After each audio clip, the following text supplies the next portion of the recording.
Coríntios, capítulo 5, versículo de número 17, é onde nós vamos meditar nessa noite. Quantos precisam ouvir a voz de Deus? Digam amém. Amém. Amém. Enquanto você abre, tem alguém pela primeira vez visitando a nossa igreja hoje? Levanta a mão para eu ver. Tem alguém hoje? Todos já são de casa? Então vamos lá. Vamos meditar na palavra do Senhor. Já encontrou? Está aqui. Hoje eu vou ler só um versículo. A palavra de Deus diz assim. Preste atenção na leitura. Assim que, se alguém está em Cristo, nova criatura é. As coisas velhas já passaram, eis que tudo se fez novo. Vamos ler em voz alta? Consegue ler em voz alta comigo? Vamos lá, todos juntos? Assim que, se alguém está em Cristo, nova criatura é.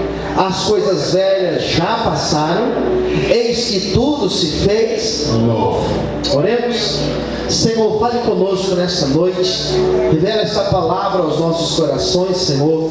Este é o momento de nós ouvirmos a Tua voz, este é o momento de sermos ministrados e orientados pelo Teu Espírito Santo. Eis-nos aqui, Senhor, use a minha vida para falar com todos nós e nos abençoe, em nome de Jesus. Amém. Aplauda Jesus com alegria. Louvado seja o nome do Senhor. Amém, queridos? Amém. Apóstolo Paulo que escreveu este versículo. Apóstolo Paulo foi o maior escritor do Novo Testamento.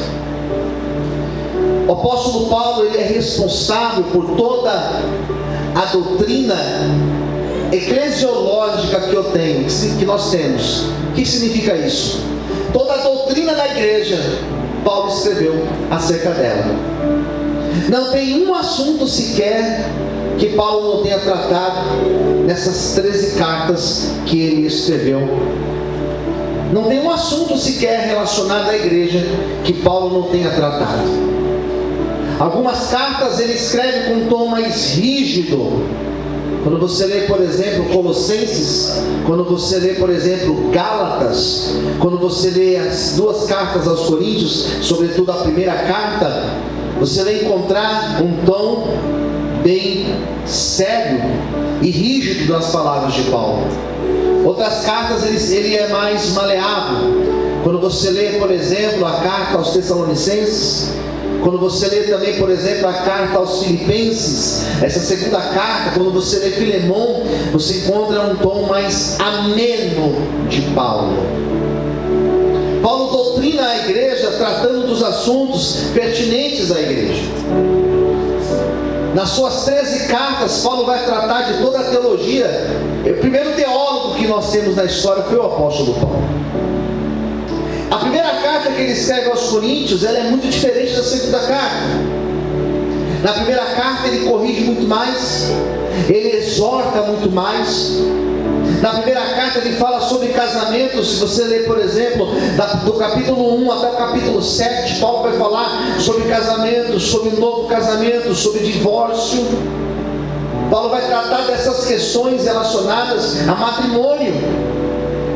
Se você avança um pouco mais, lá no capítulo de número 11, Paulo vai tratar acerca da ceia do Senhor. E não apenas da ceia do Senhor, mas Paulo vai tratar das dissensões que existiam na igreja naquela época. As divisões, os partidos, os problemas que aquela igreja trazia para Paulo. Era uma igreja que buscava o Espírito Santo, e não é por acaso que do capítulo 12 até o capítulo 14 Paulo trata acerca dos dons espirituais, porque era uma igreja que buscava os dons espirituais. Ele fala de dom de línguas, ele fala sobre a supremacia do dom de profecias, ele fala sobre as revelações. Paulo fala sobre isso, mas ao mesmo tempo Paulo vai falar que lá naquela igreja de Corinto existia acepção de pessoas. Existiam os pobres e existiam os ricos, e os pobres eram deixados lá para trás da fila. Então Paulo vai corrigir essas questões. Paulo fala sobre a vinda de Jesus Cristo. Paulo fala sobre a segunda morte. Paulo trata dessas questões na primeira carta. Já na segunda carta, Paulo é mais ameno. ele percebe que na primeira carta ele foi muito duro, muito severo. Então na segunda carta Paulo é mais tranquilo na sua fala. E ele também vai tratar de questões importantíssimas. E uma das questões que Paulo trata é algo que é tão importante, tão relevante, que o próprio Jesus tratou sobre esse assunto. Paulo fala sobre o novo nascimento. Paulo fala sobre ser uma nova criatura. É um assunto que a gente ouve pouquíssimo nas igrejas da nossa atualidade. As pessoas elas vêm para a igreja, escuta isso. As pessoas elas vêm para a igreja por causa do louvor, por causa da igreja, por causa do departamento infantil da igreja, por causa do brinquedo que tem lá na igreja, por causa da cantina. Vem por causa de qualquer motivo. E ela chega na igreja e ela começa a participar da igreja. Ela começa a se envolver com as coisas da igreja. Quem está me ouvindo, diga amém. Começa a se envolver com os departamentos da igreja. Decide pelo batismo, desce as águas do batismo, começa a ser um obreiro às vezes começa até cantar, até pregar, até fazer a obra, dar aula para as crianças, começa a fazer alguma coisa na igreja. Só que ela não entendeu que o primeiro passo na vida de um cristão genuíno é ele nascer de novo. Então na igreja nós estamos cheios de pessoas que estão na igreja, que frequentam a igreja, que até trabalham na dinâmica da igreja, mas não nasceram de novo.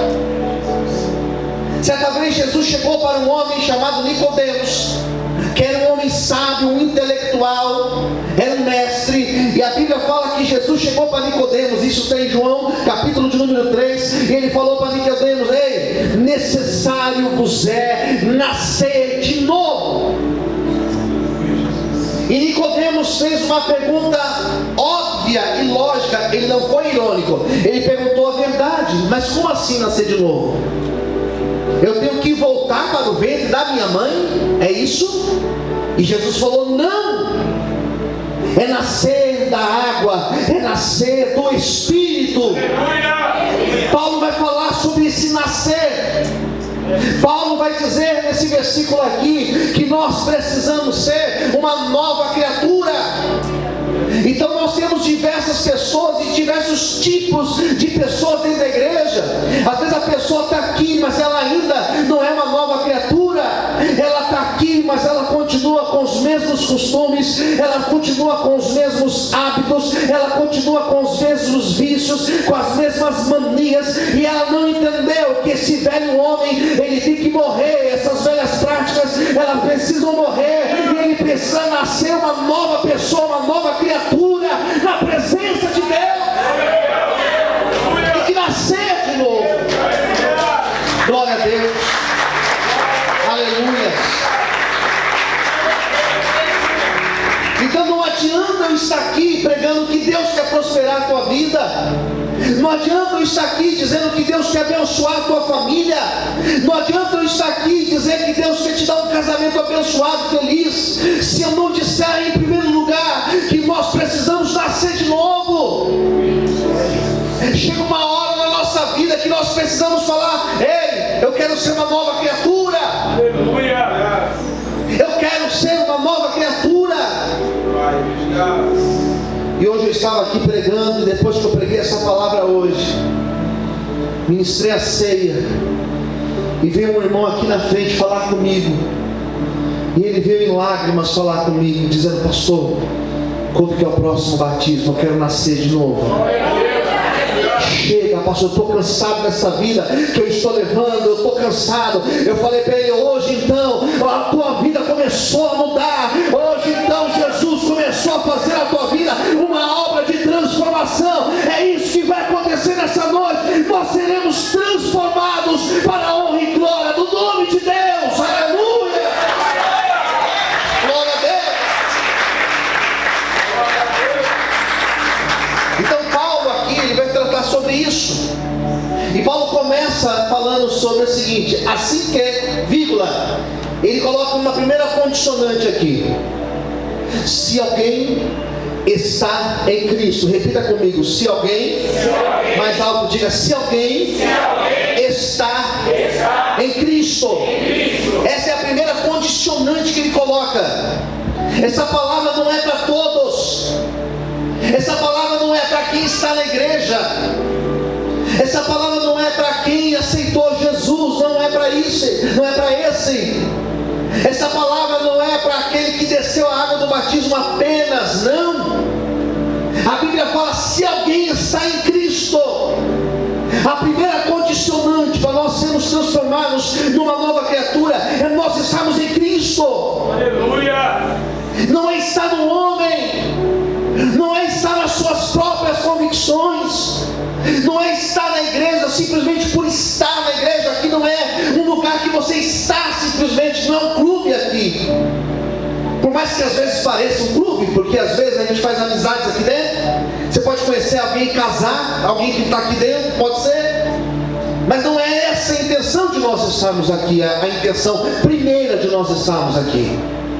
A Bíblia fala que se alguém está em Cristo. E o que é estar em Cristo, pastor? O que é estar em Cristo? É aquilo que Paulo disse, não sou eu mais que vivo, é Cristo que vive em mim. O que é estar em Cristo? É você estar alicerçado em Cristo. Não é estar alicerçado em si mesmo, não é construir uma casa na areia, é você estar na rocha chamada Cristo. Aquele que está em Cristo, ele fica desempregado e ele não desvia.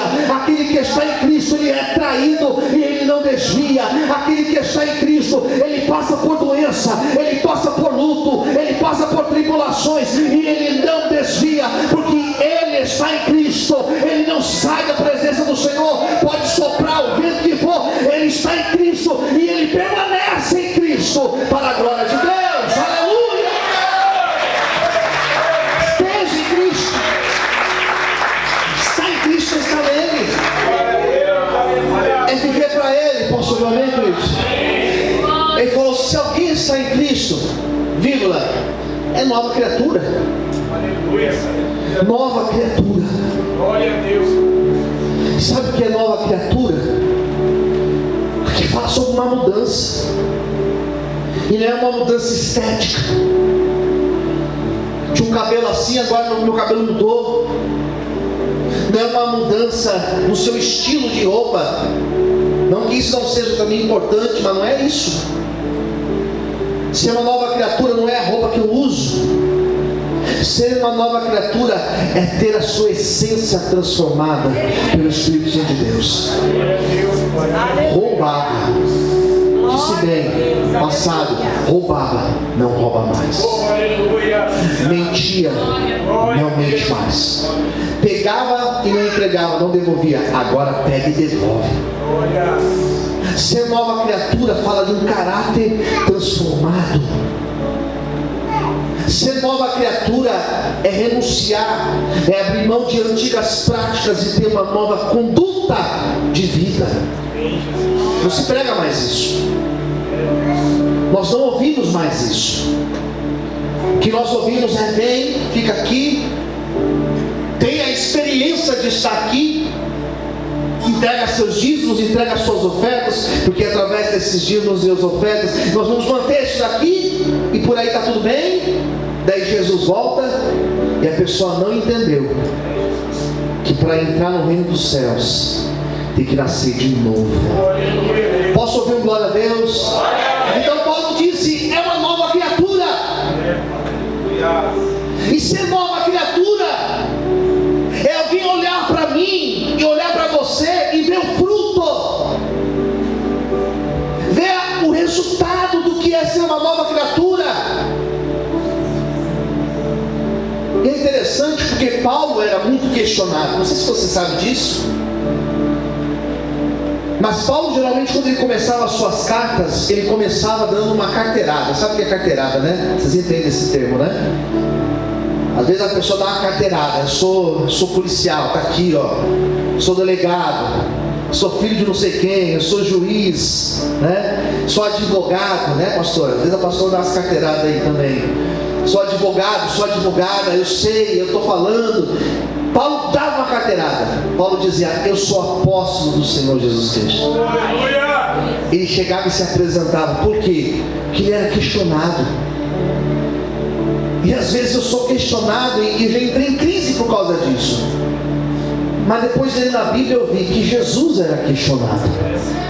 Jesus expulsava demônios e tinha gente que falava, ele expulsa demônio através de demônios. Jesus era questionado. Quem entendeu, diga amém. Paulo era questionado. Por que Paulo era questionado? Porque a primeira vez que aparece Paulo na Bíblia, sabe quando foi? Atos capítulo de número 7. Quando Estevão foi apedrejado, Paulo era um fariseu e a Bíblia fala que os homens jogavam suas capas aos pés de um tal de Saulo. Era esse Paulo aqui. Então o primeiro mártir da igreja, Paulo estava lá na sua morte. Então as pessoas entendiam que Paulo era um perseguidor. Paulo era um perseguidor da igreja. Então muitos questionavam, será que ele se converteu mesmo? Será que realmente ele é uma nova criatura? Sabe o que é interessante, queridos? Quando você está na presença de Deus, os frutos falam por si só. Pastor, não vai lá se justificar. Não vou. Os frutos falarão a verdade, mostrarão a verdade, mostrarão a realidade. Você não vai lá se justificar, você não vai lá falar, você não vai lá se mostrar. Não, os frutos falarão por si. Ou seja, quando você é uma nova criatura, os frutos que você produz mostram que realmente você é um servo lavado e remido do sangue de Jesus. Aleluia! Glória a Deus! Então os frutos falarão se a igreja é de Deus ou não. Posso ver amém, queridos? Amém. Se eu sou de Deus ou não, se você é de Deus ou não, os frutos falarão por si. Paulo fala, ele é uma nova criatura. Glória a Deus. E as coisas velhas já passaram. Repita comigo, as coisas velhas.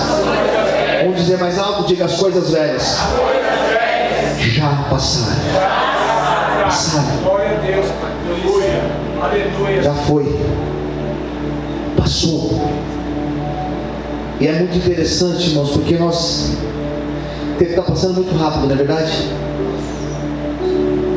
2024 passou. Já estamos em 2025. Janeiro já passou. Nós já estamos em fevereiro. Posso ver um amém, queridos? Amém. Já é metade de fevereiro. Fevereiro é curto, daqui a pouco já está lá em março. É isso, queridos. Sabe o que é interessante? Paulo fala que as coisas passaram. Essas coisas ele chama de velhas.